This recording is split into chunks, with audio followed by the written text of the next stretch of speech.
Before she died, my grandmother confessed to me where she really came from. I almost believed her. My grandmother was a very private woman, even when it came to her own family. She was a German girl, born in Silesia, around 1925 or so. That's about all we ever got to know. All she wanted us to know. I suppose the war was particularly cruel to her, and she lost whatever family she had. She never spoke of it. She never spoke of anything before the winter of 54-56, when she met my grandfather, a GI stationed in Bavaria.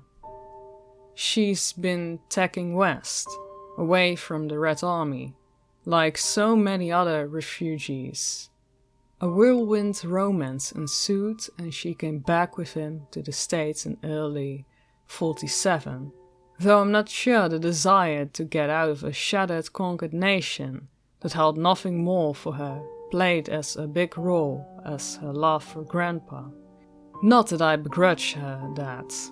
She was a very smart young woman, brighter than my grandfather, as he was freely admitted. Once in the US, she attended university for a few years, studying physics. Grandfather used to claim she actually knew John Wheeler and Hugh Everett, but she didn't much like to talk about it. In the early 1950s, she abruptly dropped her studies and decided to settle into the role of a proper American housewife. Grandfather himself discouraged her, saying she shouldn't waste a brain like that. But she said she was happy with him and didn't need to change the world to be satisfied. So that was that. My father was born in 1960. He met my mother in 1990, and in 1999 they had me. I was never especially close with either set of grandparents. And these, my parental grandparents, live in another state. So even less so. And on top of that was my grandmother's aforementioned private nature. But grandmother and I did share one thing, a passion for history. Even though she studied physics in university and was a math whiz, history was her real joy. She imparted a love for the past to me, and when she visited, she and I would spend much time talking about Napoleon's armies, German foreign policy between Bismarck and the Great War, the Bolshevik Revolution. You get the idea. She had a seriously impressive memory. She'd read a book once and then recount every detail from it with a perfect accuracy. When I was about 12, my grandfather passed, and grandmother, sick with cancer, moved to live with us. Only a year or two later, her brilliant mind sadly began to go. We still talked history often, but she began to make mistakes that she never would have a decade ago. She referenced battles that never were, states that never existed, generals who never commanded. I remember once discussing the Great War and her offhandedly mentioning the Red Army's investment of Prague. I gently reminded her that Lenin's Western Ward offensive in 1990 had been halted at the gates of Warsaw. The Bolsheviks had never reached Prague. She nodded. Right. She mentioned Alfred Hugenberg, who she called the last chancellor of the capitalist Germany. I reminded her that Hugenberg had never been chancellor. He had been sidelined with the Nazis soon after their takeover and faded into irrelevance. She nodded. Right. In 2014, grandmother went into hospice. It became clear she didn't have much time left. She was about 19 after all. No, we didn't know her precise age, not even her birthday. As I said, she did not talk about life before my grandfather. We were all sad, of course, but it was a sort of rigid, austere sadness. That was our relationship with her. She wouldn't have wanted a lot of blubbering and sappiness. One day, I think this would have been maybe October of 2014, right about the start of my sophomore year of high school, we went to visit her. As the doctor said, her condition had worsened markedly. We sat with her for a while, and then she asked if she could perhaps see us all. Me, my father, my mother, and my 2 sisters, individually for a bit. That was fine, of course. I came last. When I stepped back into the room and sat by her bedside, she asked me if I still liked history. I said, of course. And it was true, I still do. She told me she didn't have much time left. I said, sure, I know. I think I was a favorite grandchild because we're both pretty frank like that. She asked me if I'd do her a favor. Of course, I said. Sure. Grandmother told me to go home and to go to her room and take down the old oak chest in her closet. Bring it to her as soon as I could. I did just that. It was an old, heavy thing she brought with her from Germany decades ago. It wasn't even locked, but she hadn't told me I could open it. And I didn't want to overstep while she was dying. The next day after school, I caught a bus to the hospital, chest in hand. I brought it to her and she was beamed. She asked me to open it. I did. There were a few things inside. Sitting on the top was a photograph of a pretty young woman I didn't recognize. Black and white, but fine quality. I wasn't too surprised when she told me it was her. But I was surprised that she was in uniform. It wasn't a uniform I recognized. Her hair was pulled back into a braid. She was smiling, and her arms were clasped behind her back, so that I couldn't make out the insignia on her shoulders, only its fringes. I could make out some narrow points and 2 confluent lines, maybe some sort of flower shoulder patch. Grandmother? What uniform is this? Lift the next item. It was heavy and wrapped in a bundle of greasy old rags. I nearly dropped it when I saw it was a pistol. I quickly shoved it back into the box and peeked over my shoulder.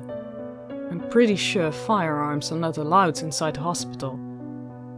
Grandmother, why do you have a weapon here? My old service weapon. Weapon. She never quite suppressed the German accent. What service were you in? You were a soldier? A soldier of who? I am going to tell you a story. I don't think you will believe, but perhaps these things in the box will make it easier for you to believe. She told me, point blank, that she was not from this world.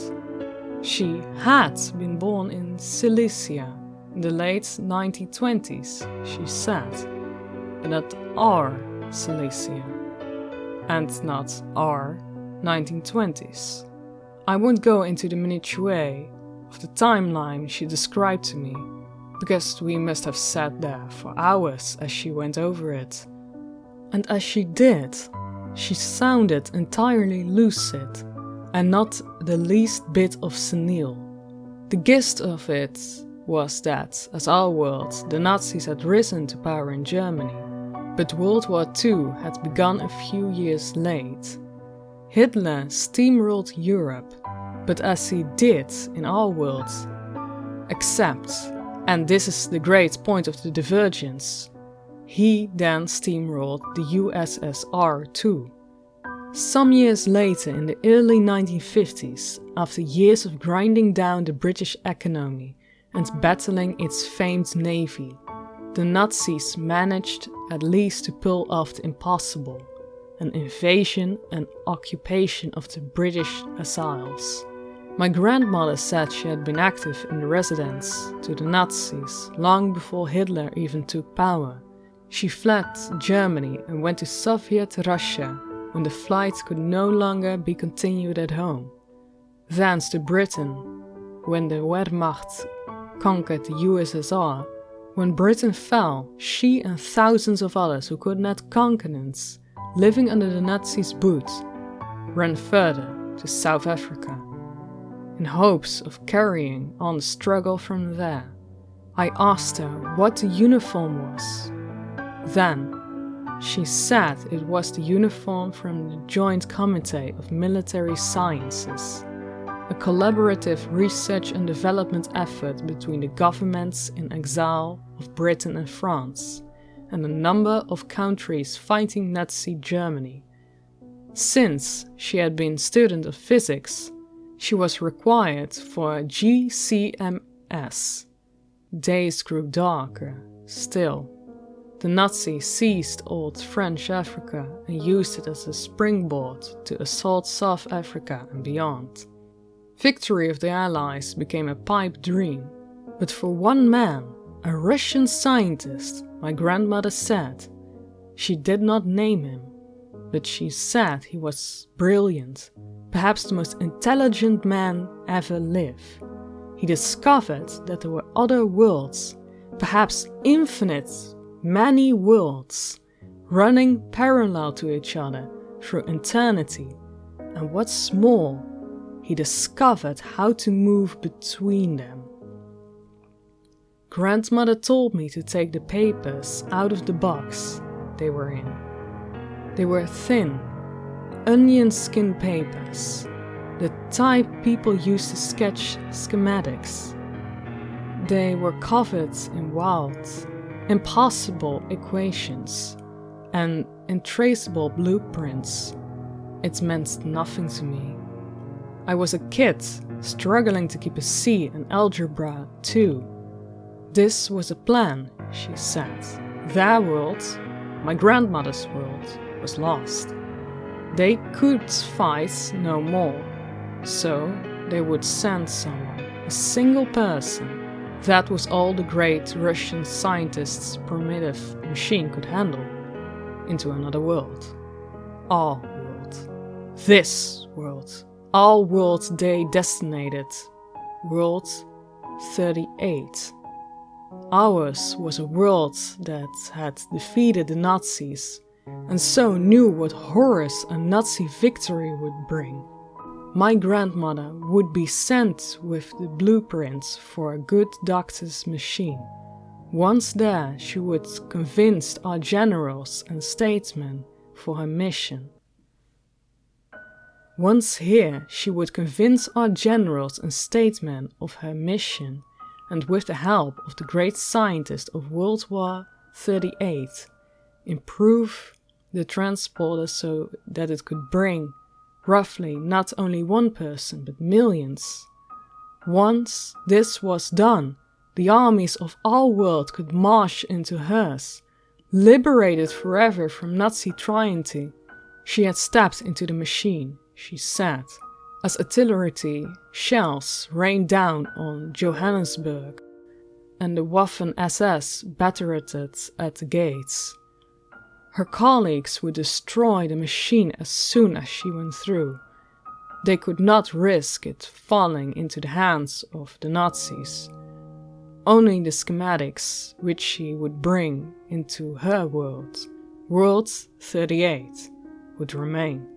She had stepped into the machine, knowing full well it might not work, that she may die, or worse.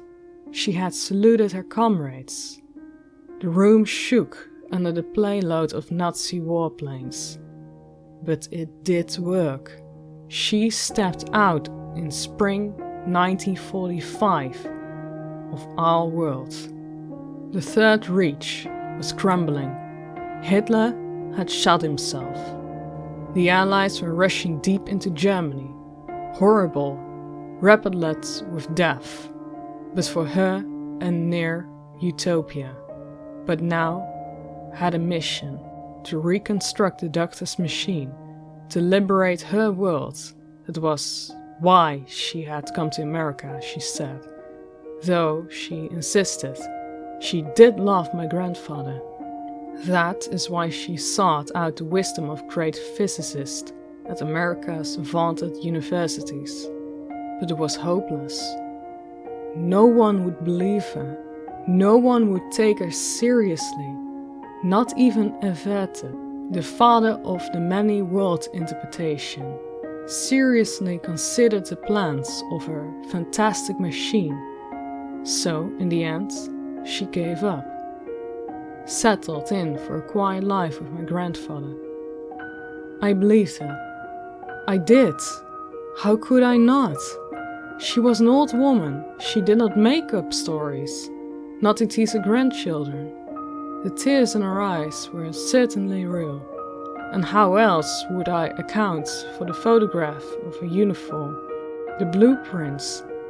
My heart broke for her. It was no wonder she had been so sullen, so private all her life. Out there, somewhere, there was a world, her world, suffering under the most terrible despotism. It had been her great communism. To rescue it, she had been her people's last hope, and she failed. Were they still languishing under the jackboot, awaiting an interdimensional rescue that would never come? But, she told me, gripping my wrist tight, it might still come. Listen to me. I will be dead very soon, but not you. Take the plans, take the box, she begged. Please. One day, see that machine is built. You must, whatever it takes, billions of women and children across eternity back rescue. Please, do not feel like I did. Liberating a parallel universe from Nazi occupation is a shell of a responsibility to lay on a 15-year-old kid. But she did. And I choked up. What could I say? Except, I'll try, grandmother. There was one more thing in the box. Another stack of papers covered in a flowery German handwriting. What are these? She sat up sharply in her hospital bed when she saw them. Immediately she tried to play it off and relaxing again. But I noticed the brief shock. They were my private writings, she said, attempting nonchalance. Please burn them, and do it soon. I do not wish for them to survive me. Sure, grandmother. I said goodbye, embracing her, tears in my eyes. She died 5 days later. I did not know what to do, until such time I could responsibly expect to build this great machine. Again, I was 15 years old. I constantly wasn't going to be rippling holes in space-time out of my bedroom, and in between debate tournaments. As the weeks went by and a body went into the ground, I became less sure if I believed her. I didn't disbelieve her, but it was all insane. Perhaps she was just going mad with her age, and yet I must have spent hours poring over those blueprints. They never became any clearer. All those numbers, square roots, and calculations must have been of a height of a genius, or might have been absolute nonsense. I couldn't say. Years went by. I never forgot. But there was little I could do, so I put it aside. Until recently. I'm in my 4th year of university now. Now, near graduation. With apologies to my grandmother. I did not major in physics. I was not thinking of my grandmother's tale until only some weeks ago. I was working on a term paper examining 20th century European dictatorships. Of course, first and foremost in the discussion are Nazi Germany and the Stalinist Soviet Union. An entire subsection of the paper, I promise this is relevant, is dictatorships and euphemisms. For example, when it's come to the Nazi, herding together terrified women and children, marching them into freshly dug pits, mowing them down by hundreds, and burying their still twitching corpses, is merely a special action. For the Bolsheviks under Stalin, the invasion of Poland and the Baltic states, the execution of tens and thousands of teachers, officers, priests, writers and farmers, the deportation of tens and thousands more into bleak Siberia, the imposition of totalitarian state machinery and the suppression of all distant is liberation. It was flipping through such morbid sources that my grandmother returned suddenly and sharply in my mind. I carried the box with me, always, unbeknownst to my parents, my siblings, or anyone else. And then it hit me.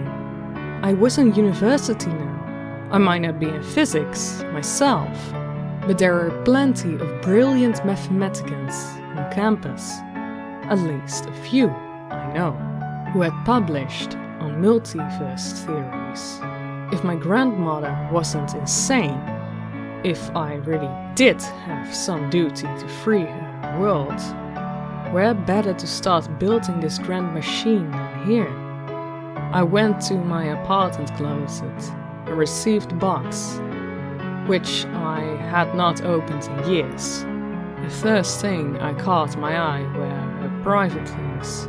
I was ashamed to think I had not burned them when she asked. I could not bring myself to do so. Some deep-seated instinct held me back. I was going to go to a certain professor of physics, who I knew to be a self-proclaimed many-worlder, and try to broach all of this insanity gently, and see where I got. But my grandmother's private writings returned again and again to my thoughts. Finally, I decided I was going to reach them, ask her forgiveness from beyond the grave. But I rationalized that I needed to know exactly what was going on. Her writings might eliminate things, except that I couldn't read them. They were in German, and in a florid hand that would have made even English difficult for me. So I took them instead to a girl I knew, a friend of a friend, really, fluent in German, a foreign languages major.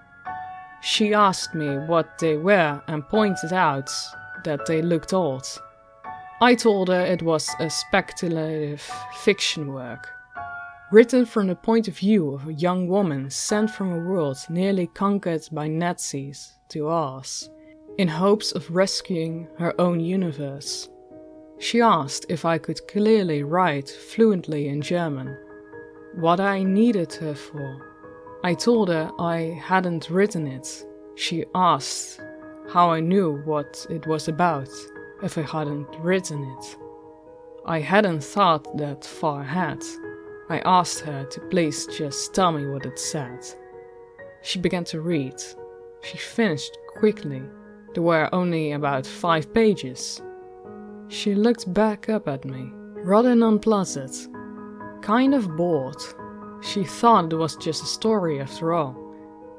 Well, it doesn't seem like it's written in the world of Hitler's wins, she said. It looks like it's written in a world where Stalin wins. That threw me for a loop. I got a pinch in my stomach. I asked her to elaborate. She told me it was a letter, written by a general of the NKVD, the Soviet secret police, to a subordinate one comrade Colonel Maria Messe, my grandmother. So, these weren't my grandmother's private things after all. Rather, these were writings addressed to her.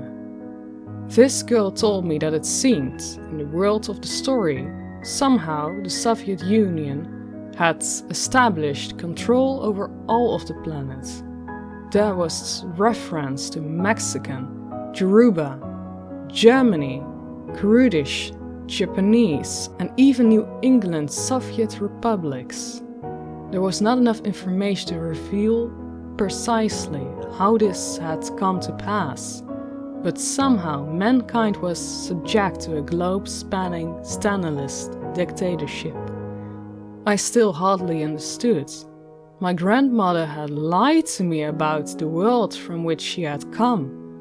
Why my grandmother, a colonel of Stalin's secret police? I asked her to read on, hands sweating. She said the letter spoke nothing of bringing armies from our world to liberate hers. Rather, it spoke of bringing armies to worlds into ours. I remembered the photograph of my mother in her uniform. I could picture the fringes of the insignia sewn into her sleeve, mostly hidden by the angle of the camera, and I realized what it was. I narrowed the point of the two conferring lines. It was the edge of a red star, enclosing a hammer and a sickle. And at last I realized I've been played by a fool. I realized there had never been a Nazi-ruled dystopia. I realized why my mother had wanted me to burn these papers as soon as I could. Why she had not wanted me to read them. I realized why she so badly wanted this great machine built. Because the letter finished thusly. Remember, Comrade Messer, the world you are going into is still stuck firmly into the age of capitalist darkness. This shall be the fifth world besides our own, we free forever from the strictures of capitalist predictation. I cannot stress enough the importance of the machines being built to specifications. We sent you through on a prototype, but the machine will construct you over sea and world 38. Must be exceptionally superior. It must be capable of bringing through from our world, at the very least, several of 100 fronts worth of Red Army soldiers. Some 500 million men under arms. This, our analyst estimates, will be the minimum necessary for a military defeat of World 38, the liquidation of all class enemies and counter-revolutionaries, estimated to be some 200-300 million total, the pacification of all hostile populations, and finally, the true and total liberation of this world and its people. Much luck, comrade.